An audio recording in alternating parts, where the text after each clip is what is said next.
Assalamualaikum warahmatullahi taala wabarakatuh. Apa khabar adik-adik Akmal yang dirahmati Allah Subhanahu wa taala sekalian? Apa khabar pagi ni? Mudah-mudahan masih lagi bersemangat untuk meneruskan momentum.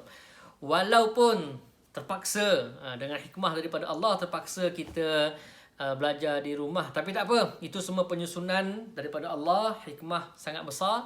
Mudah-mudahan kita dapat ambil peluang bersama dengan keluarga sementara masih lagi berada di rumah. Okey. Pagi ni Ustaz nak cerita sikit berkenaan dengan salah satu benda yang ada dalam lagu tema Akmal yang kita dah sama-sama dengar kan.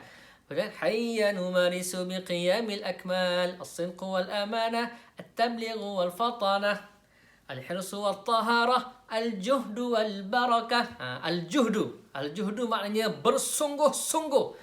Hafal Quran kalau tak ada sungguh-sungguh memang tak dapat. Okey, bagaimana kita nak bersungguh-sungguh dalam menghafal Al-Quran Al-Karim? Pagi ni Ustaz nak share macam mana kita nak bersungguh.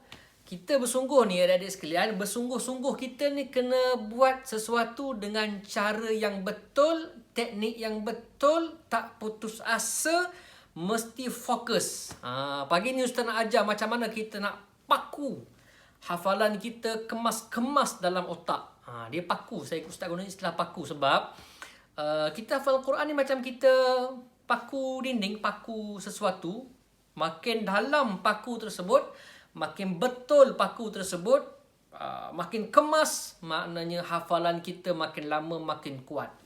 Ingatan kita kuat, payah nak terlupa. Kalau kita paku dengan cara yang tak betul, kita paku tu salah, kita hafal benda yang salah, nak cabut balik, subhanallah, sangat susah. Macam mana? Di tangan Ustaz ada tukul. Paku tak jumpa, Ustaz ada pahat. Ni kira, anggap ni macam paku lah, senang cerita. Makin besar paku, makin power. Kan? Bila kita paku sesuatu dalam papan ke, kayu ke, dinding ke, bila kita paku sesuatu, dia makin mengetatkan sesuatu. Contoh kalau kita nak buat rumah, kalau kita paku sana, paku sini, lama-lama rumah tu makin kuat, makin kuat. Makin banyak paku, makin kuatlah rumah tu. Bumi ni kan kuat bila Allah ciptakan gunung ganang. Kan gunung ganang ni kata Allah, al-jibala autada. Gunung ganang sebagai paku yang memasak bumi. Bila kita banyak gunung ganang, kukuhlah bumi. Kalau gunung tu orang pecahkan, orang ambil tanah dia, orang hancurkan gunung-gunung ni, makin lama makin tak kuat. Sebab tu berlaku gempa bumi dan sebagainya. Okey, cerita pasal paku ni, macam mana kita nak paku sesuatu dalam papan tu, dalam kayu, dalam dinding, supaya dia kemas.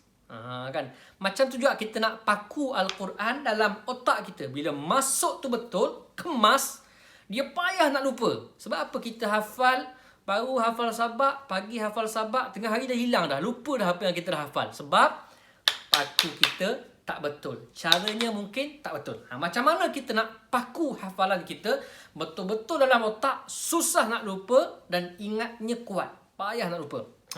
Yang pertamanya mesti pakunya betul. Paku dengan betul. Itu yang pertama.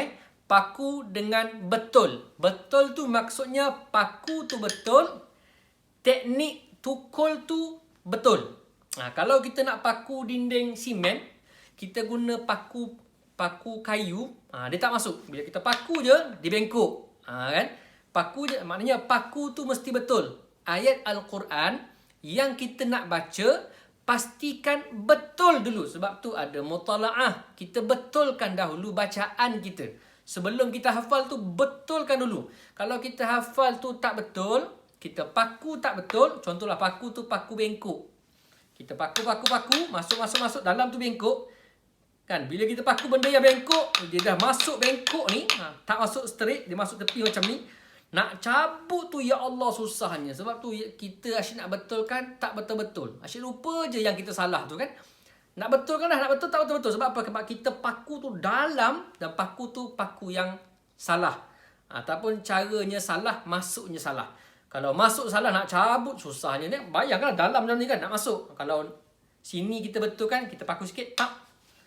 Mudah lagi kita nak betulkan, senang lagi nak betul. Tapi kalau dah paku masuk dalam, dah hafal, dah masuk dalam semua, nak betulkan, nak cabut pun susah.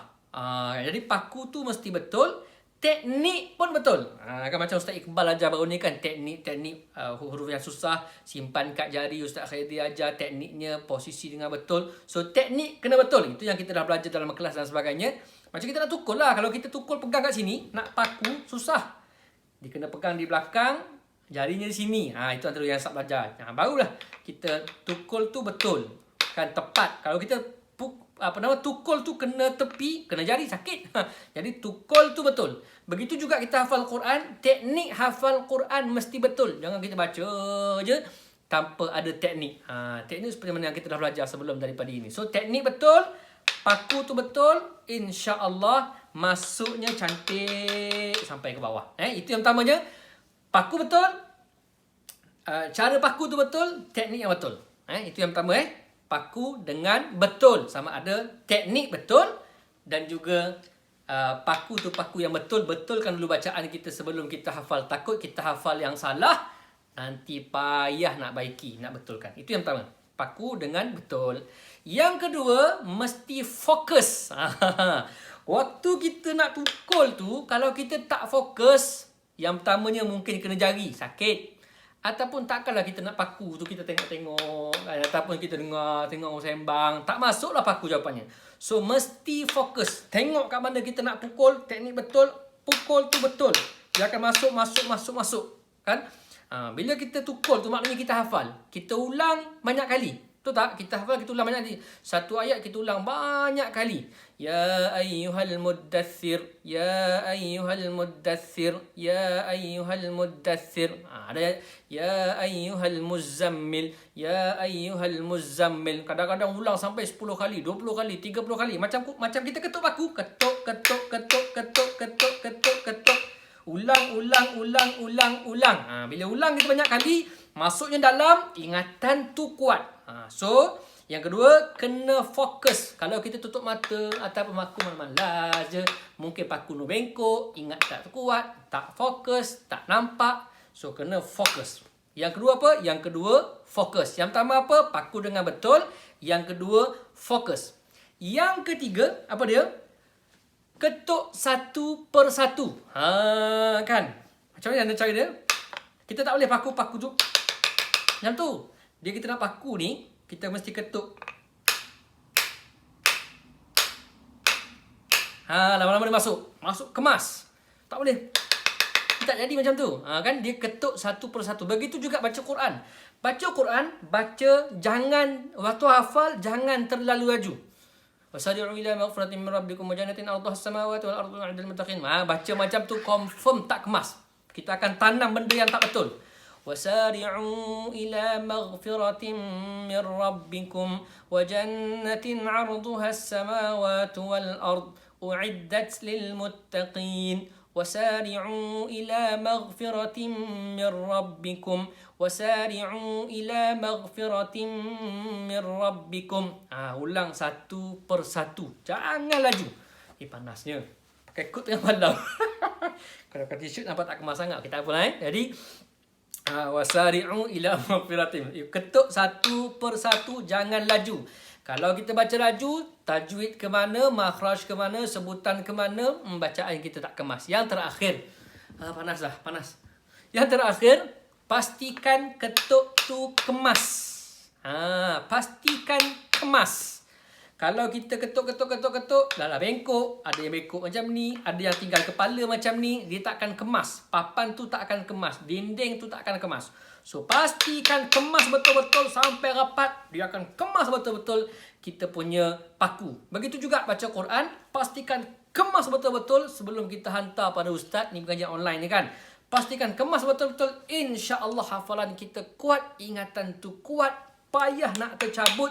InsyaAllah kita ulang lagi. Lepas tu sabqi manzil dan sebagainya. InsyaAllah hafalan tu payah nak lupa. Pagi ni sabak, minggu depan pun tak lupa lagi. Sebab apa? Sebab kita ketuk tu kemas. Wallahu a'lam. InsyaAllah selamat mencuba. Pastikan maraton kita dapat capai dengan baik. Kan kalau Akmal Shah Alam 14 hari bulan April kan. 14 April itulah tarikh akhir cuti kita. Cuti COVID ni kan. Jadi insyaAllah teruskan. Ustaz-ustaz semangat. Kita semua semangat insya-Allah. Mudah-mudahan Allah Subhanahu Wa Taala bantu kita semua. Just stay at home. Be safe insya-Allah. Jumpa lagi. Assalamualaikum warahmatullahi taala wabarakatuh.